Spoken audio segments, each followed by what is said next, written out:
बहुत समय पहले की बात है। अरण्यगढ़ नामक एक विशाल और समृद्ध राज्य था।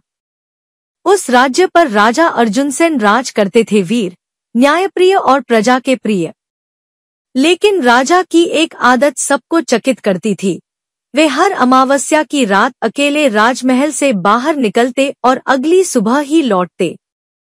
प्रजा में कई कहानियां प्रचलित थी। कोई कहता कि राजा किसी साधु से मिलने जाते हैं, कोई कहता किसी रहस्यमय गुफा में छुपे खजाने की तलाश में। पर सच्चाई कोई नहीं जानता था।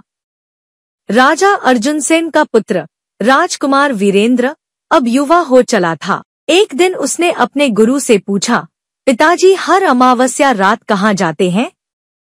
गुरुजी ने गंभीर होकर कहा, यह बात स्वयं राजा जानते हैं या उनके साथ जाने वाला वह गुप्त अंगरक्षक।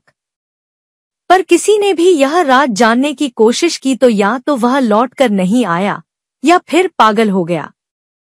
अगली अमावस्या की रात वीरेंद्र ने भेष बदलकर राजा का पीछा करने का निश्चय किया।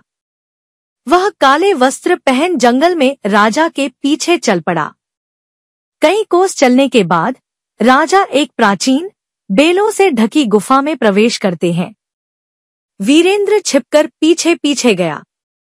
गुफा के भीतर वह देखता है एक चमकता हुआ स्वर्ण सिंहासन, जिसके चारों ओर 32 पाषाण मूर्तियां थी। राजा जैसे ही उस सिंहासन पर बैठते हैं, मूर्तियां जीवंत हो जाती हैं और एक एक कर कहानियां सुनाने लगती हैं।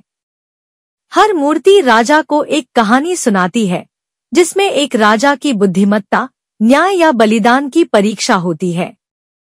हर कहानी के अंत में मूर्ति राजा से पूछती है, क्या तुम भी इतने ही योग्य हो?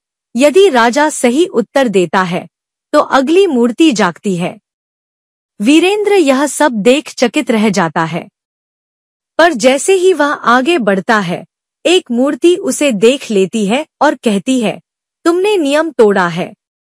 अब तुम्हें भी इन कहानियों की परीक्षा से गुजरना होगा। राजा अर्जुनसेन वीरेंद्र को देखकर स्तब्ध रह जाते हैं, लेकिन मुस्कुरा कर कहते हैं, अब समय आ गया है कि तुम यह रहस्य जानो। यह सिंहासन प्राचीन राजा विक्रमादित्य का है। जिसने भी इसकी परीक्षा पास की, वही सच्चा शासक कहलाता है। अब वीरेंद्र को 32 कहानियां सुननी हैं, प्रत्येक में न्याय और बुद्धि का परिचय देना है। यदि वह सफल होता है तो सिंहासन उसे स्वीकार करेगा। कई रातों तक परीक्षा चलती है। वीरेंद्र हर कहानी पर अपना उत्तर देता है। अंत में जब 32वीं मूर्ति प्रश्न पूछती है तो वीरेंद्र मौन हो जाता है। मूर्ति कहती है, मौन ही सही उत्तर है, क्योंकि कभी कभी मौन न्याय से भी बड़ा उत्तर होता है। सिंहासन प्रकाश से भर उठता है और वीरेंद्र को नया राजा घोषित करता है। राजा अर्जुनसेन ने सिंहासन त्याग दिया और ध्यान करने चले गए। अरण्यगढ़ को मिला एक नया, बुद्धिमान और न्यायप्रिय राजा।